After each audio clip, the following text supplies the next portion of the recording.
सड़क के किनारे एक टीन, जिसके नीचे वहीं एक बुजुर्ग व्यक्ति जिनकी आंखें नहीं थी। वो अपनी छड़ी के सहारे कोने में एक थैले को बगल में दबाए हुए खड़े ठिठुर रहे थे, क्योंकि पानी भरे होने के कारण बैठने की भी जगह नहीं बची थी। बरसात की तरह आज उनकी आंख का पानी भी रुकने का नाम नहीं ले रहा था। बेसहारा वृद्ध महेश जी बरसात के रुकने का इंतजार कर रहे थे। टीन में हुए छेदों से गिरते पानी के कारण वे पूरे भीग चुके थे और ठंड से कांप रहे थे। तभी वहां से छतरी लेकर एक बच्चा गुजरा और बोला, दादाजी यहाँ क्यों खड़े हो आप? घर जाना है क्या? बच्चे के मुख से दादाजी की आवाज सुनकर महेश जी चौंके, क्योंकि वो बहुत लोगों से मदद मांग चुके थे, मगर किसी ने उनकी नहीं सुनी और छोटा सा बच्चा उन्हें दादाजी कह के पुकार रहा था। घर कहाँ है आपका? उस बच्चे ने दोबारा पूछा। क्या हुआ दादाजी? मैं कुछ मदद करूं क्या आपकी? तो महेश जी ने कहा, बेटा कौन हो तुम? तो उस बच्चे ने करीब आकर कहा, दादाजी मेरा नाम सोनू है, चलिए मैं आपको घर पहुंचा देता हूं। बच्चे ने बहुत मासूमियत से कहा। तो महेश जी नम आंखों से बोले, बेटा मेरा घर नहीं है और मैं देख भी नहीं सकता, मैं तो रात में यही सोता हूँ, लेकिन आज पानी यहाँ भी भर चुका है। सोनू बोला, दादाजी आप मेरे घर चलो ना, आपके कपड़े गीले हो गए हैं, उन्हें मम्मा से सुखवा भी दूंगा। एक बच्चा इतनी आत्मीयता दिखा रहा था और एक अपने थे जो उन्हें इस हालात में छोड़कर जाने कहाँ थे और ऊपर से घर चलने की जिद किए जा रहा था, वह अलग।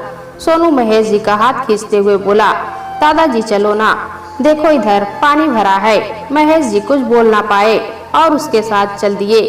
रास्ते में महेश जी सोचने लगे, ना जाने इसके माता पिता इसे मेरे साथ देखकर क्या सोचेंगे। मुझ फटे हाल भिखारी को अपने घर में देखकर इसके घर वाले को बुरा लगेगा। ये तो बच्चा है, नादान है, मुझे यहाँ से चले जाना चाहिए।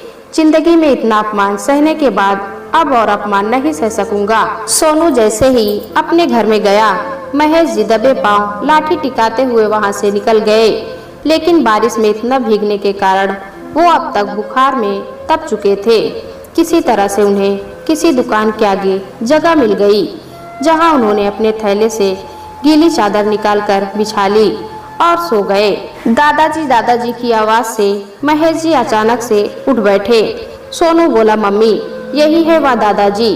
महेश जी बोले, सोनू है क्या? सोनू की माँ बोली, हाँ अंकल जी सोनू ही है, कब से मुझसे कह रहा था दादाजी को ढूंढकर लाओ। ये कहकर वो साथ वाली गली दुकान पर जाकर चाय ले आई और खाने का सामान भी लाकर उन्हें दे दिया।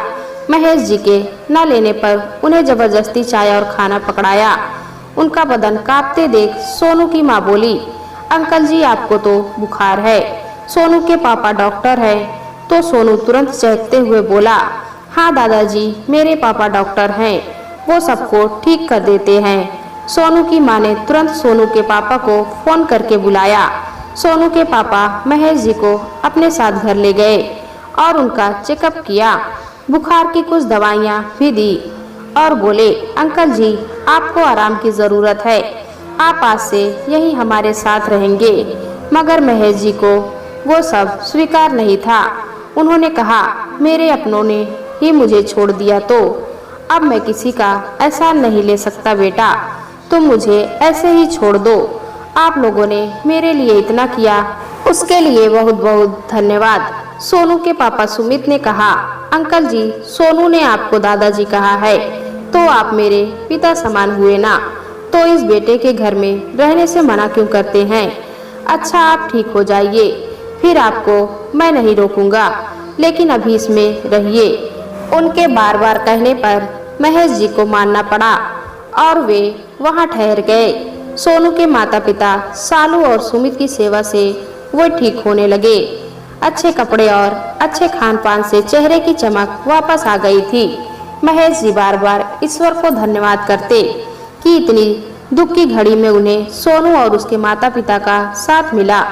एक दिन सोनू की मम्मी सालू ने पूछ ही लिया, अंकल जी बुरा न मानो तो आपके परिवार के बारे में जानना चाहती हूँ, आपके भी तो बेटे बेटी होंगे।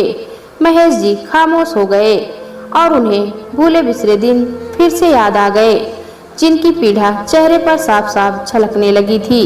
अपनी आंखों के आंसू पोंछकर बोले, बेटा परिवार तो है, मगर अब जाने कहाँ गए सब लोग मुझे छोड़कर।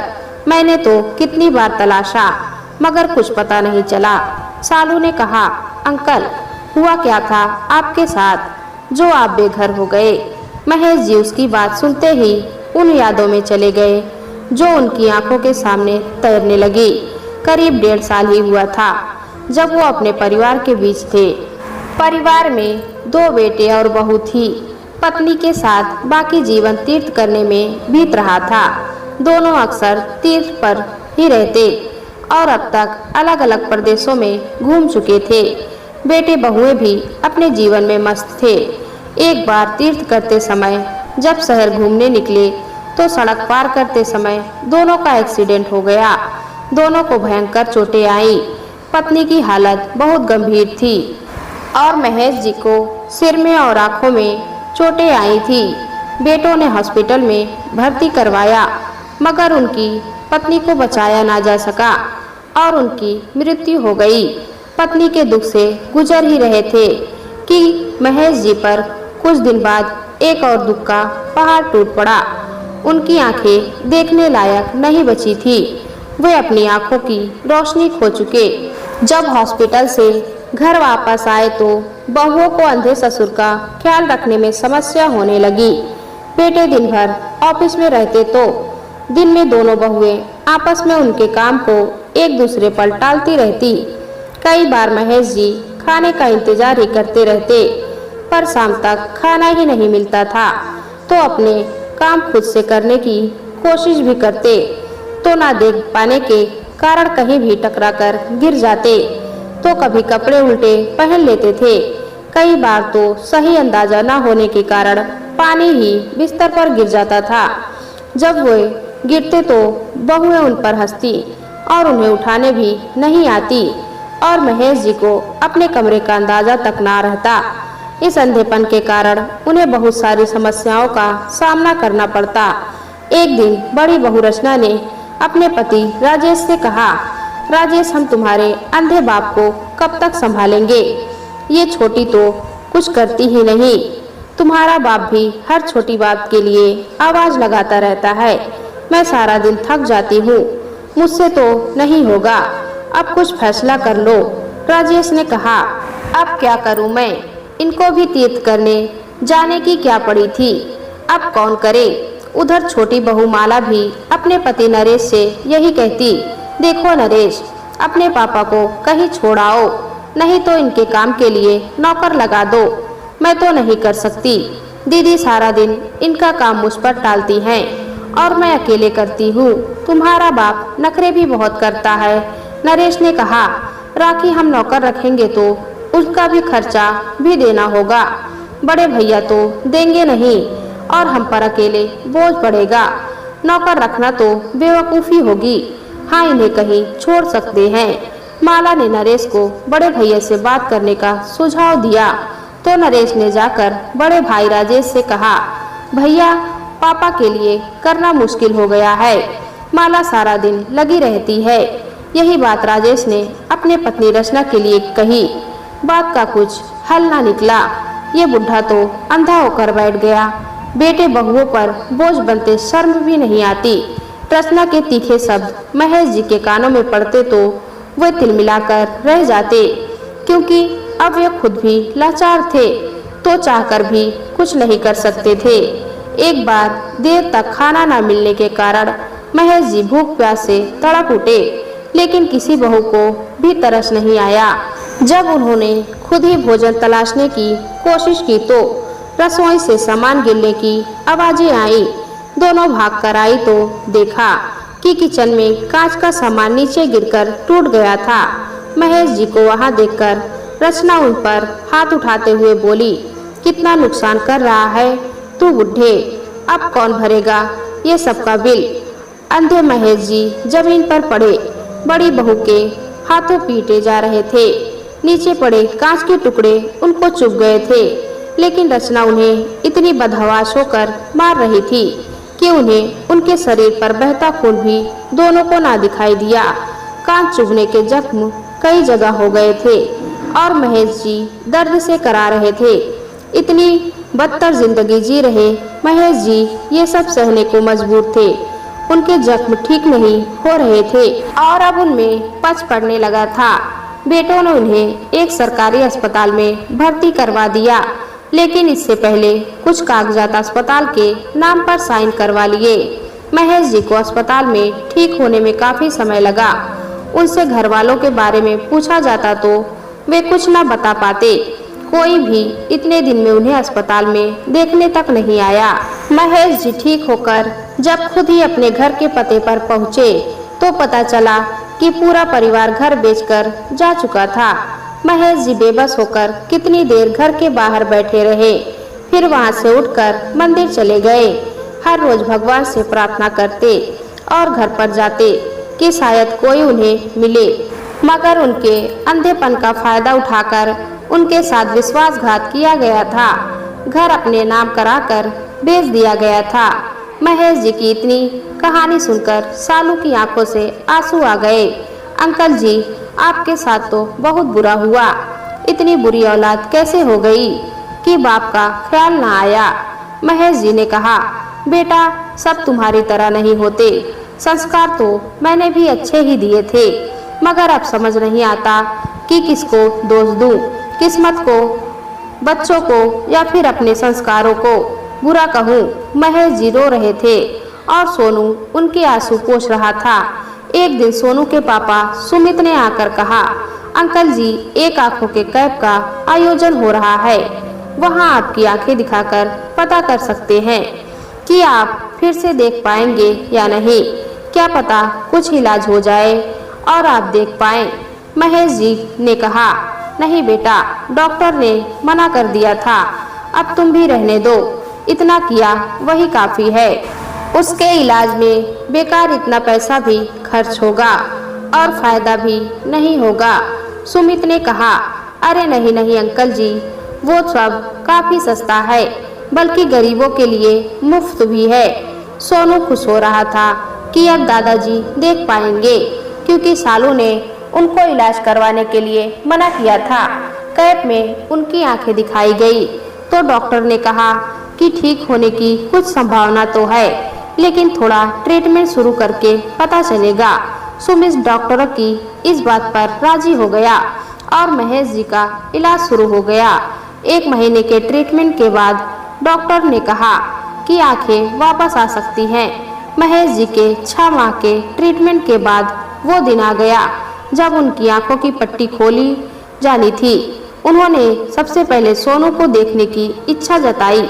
हल्के हल्के आंखें खोली तो पहले कुछ नजर नहीं आया, लेकिन थोड़ी देर बाद सोनू का चेहरा दिखाई दिया और दादाजी दादाजी कहकर वह उसे लिपट गया।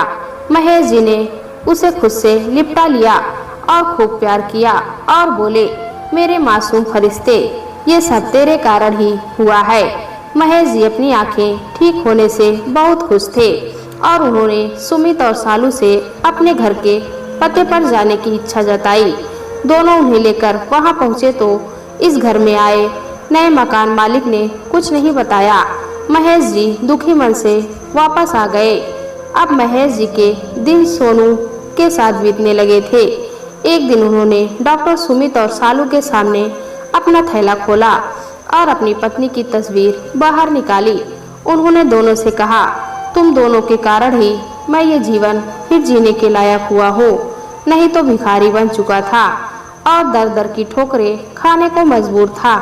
आज अपनी पत्नी की तस्वीर इन्हीं आंखों से देखकर उसे याद करता हूँ। सब तुम लोगों के कारण हो सका है। दोनों उनकी बातें सुनकर बोले, हमने ऐसा कुछ नहीं किया, धन्यवाद तो उस भगवान का है।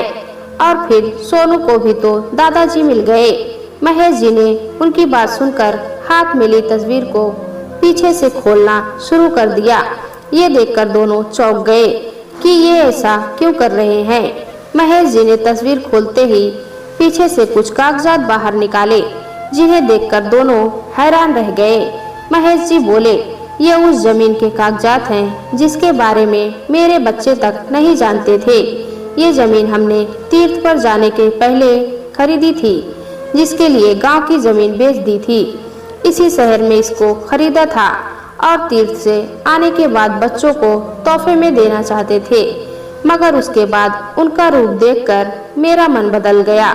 लेकिन अब ये जमीन मैं तुम्हें तोहफे में देना चाहता हूँ, क्योंकि तुम दोनों मेरे बच्चे ही हो। इतना तो मेरे लिए कोई नहीं कर सकता था कि सड़क से उठाकर दिल से लगा लिया इस भिखारी को। ये इसकी कीमत नहीं बल्कि मेरा प्यार समझकर रख लो। ये सब देखकर दोनों हैरानी से एक दूसरे का चेहरा देख रहे थे। कुछ देर बाद दोनों ने कहा, नहीं अंकल जी, ये हम नहीं ले सकते। हमने किसी लालच से आपके लिए कुछ नहीं किया। महेश जी यह सुनकर उदास हो गए और बोले, बेटा क्या इस जमीन पर हम हॉस्पिटल बनवा सकते हैं? यह सुनकर सुमित बोला, हाँ अंकल जी, बिल्कुल, मैं कल ही इस जमीन पर हॉस्पिटल बनवाने की प्रक्रिया शुरू करवाता हूँ।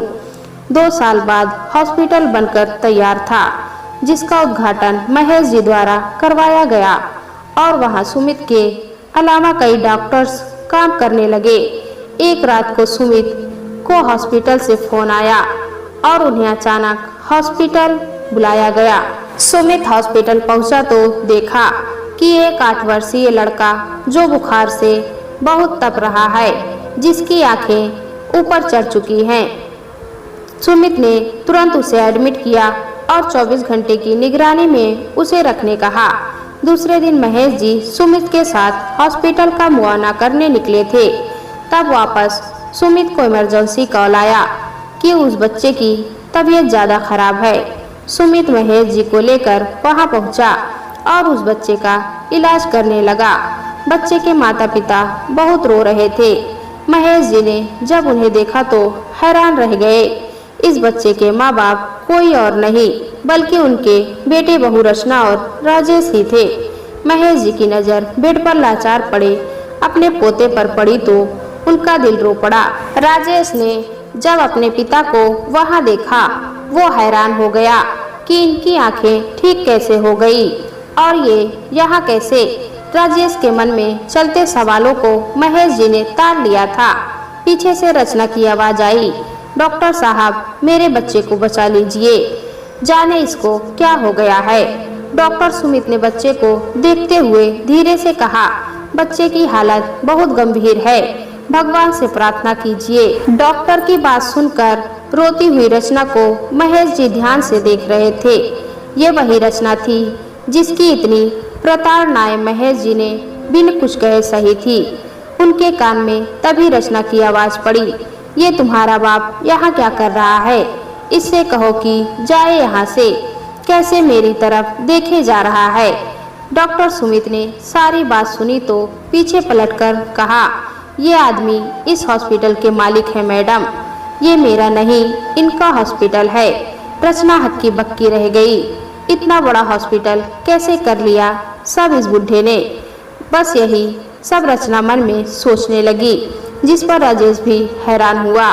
अपने बाप को इस मुकाम पर देखकर नजरें झुकाने को मजबूर हो गया। उतने में सुमित को एक डॉक्टर द्वारा बाहर कुछ इमरजेंसी मीटिंग के लिए बुलाया जाता है। राजेश ने महेश जी से कहा, पापा, आपकी आंखें वापस ठीक कैसे हो गई? राजेश को बोलते देखकर रचना बोली, ये कौन सा नया नाटक है? कोई लॉटरी तो लग नहीं गई होगी इस बुढ़े की, जिसकी जेब काटकर ये सब बनवा लिया। महेश जी ने गुस्से से उसकी तरफ तिरछी निगाहों से देखकर कहा, यही जानना चाहते हो ना कि तुम्हारा बाप मरा क्यों नहीं, बच कैसे गया और ये सब कैसे हो गया? राजेश का सिर झुक गया और अपने किए पर झूठ बोलकर लीपापोती करने की कोशिश करने लगा। पापा, आप जाने कहाँ थे, हमें मिले ही नहीं थे। ये सुनकर महेश जी दहाड़ पड़े, झूठ मत बोलो, तुम लोग घर ही बेचकर चले गए थे। तुमने मुझसे गलत कागज पर झूठ बोलकर साइन करवाए।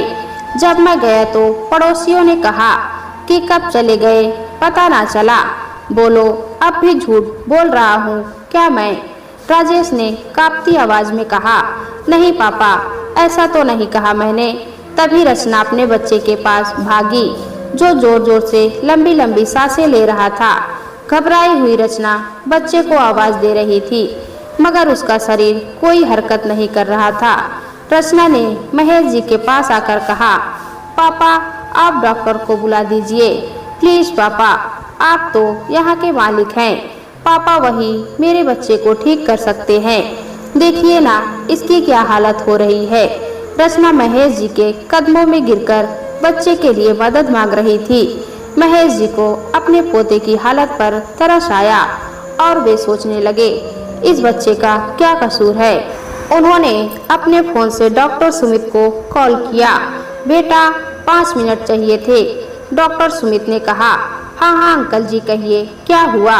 महेश जी ने कहा, जिनका बच्चा तुम्हारे पास इलाज के लिए आया है वह मेरा पोता है। प्लीज बच्चे को तुरंत तुम्हारी जरूरत है, आ जाओ। डॉक्टर सुमित ये सुनते ही डॉक्टर से चल रही मीटिंग छोड़कर आ गए और बच्चे का इलाज करना शुरू किया। रचना और राजेश महेश जी के आगे हाथ जोड़े खड़े थे। रचना ने हाथ जोड़कर उनसे माफी मांगी और बोली, पापा मुझे माफ कर दीजिए, बहुत बड़ी गलती हुई है मुझसे, पाप हुआ है। आपको इतना दुख दिए जिसकी जो सजा मिले कम ही होगी। महेश जी को आज माफी की जरूरत नहीं थी, उन्होंने माफ करने को साफ मना कर दिया। राजेश ने रोते हुए कहा, पापा आज आप नहीं होते तो हम जाने क्या करते। मेरे बेटे का इलाज सही समय पर हो गया। पापा हम माफी चाहते हैं। मगर महेश जी कुछ नहीं बोले। डॉक्टर बाहर आए तो बच्चा अब खतरे से बाहर था। राजेश और रचना ने डॉक्टर को शुक्रिया कहा तो डॉक्टर सुमित ने कहा, इनको धन्यवाद कीजिए, इनके कहने पर ही सब हुआ है। रचना की आंखें शर्मिंदगी से भरी थी, अपने किए कारनामों को याद कर रही थी और अब महसूस हुआ था कि कितना गलत किया था उसने। महेश जी वहां से अपनी कार में बैठकर घर के लिए निकल गए। दोनों बेटे बहू उन्हें देखते रह गए। महेश जी एक समय मुसीबतों से घिर खड़े थे, तब यही बेटे छोड़कर चले गए थे। आज उनका साथ किस्मत ने छोड़ा तो महेश जी ने ही सहारा दिया था। दोस्तों कहानी अच्छी लगी तो कमेंट में बताएं। चैनल पर नए हैं तो एक लाइक और सब्सक्राइब जरूर करें।